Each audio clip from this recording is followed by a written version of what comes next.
Hello दोस्तों, अगर video पसंद आया तो लाइक करें, सब्सक्राइब बटन पर क्लिक कर इस घंटी के आइकन पर क्लिक करें और ऑल सिलेक्ट करें हमारी वीडियो सबसे पहले देखने के लिए, और साथ ही कमेंट करना ना भूलें।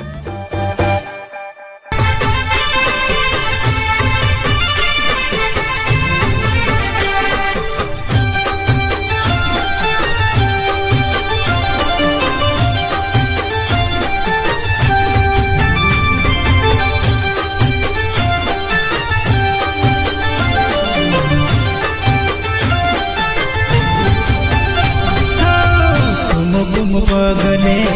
माड़ी पधारो रे कुम पगले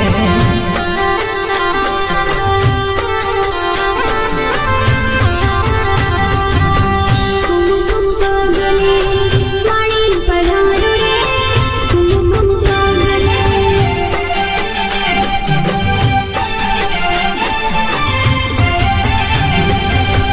आओ मायम्बा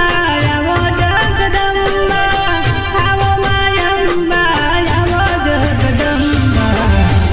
कुम पगले माड़ी पधारो रे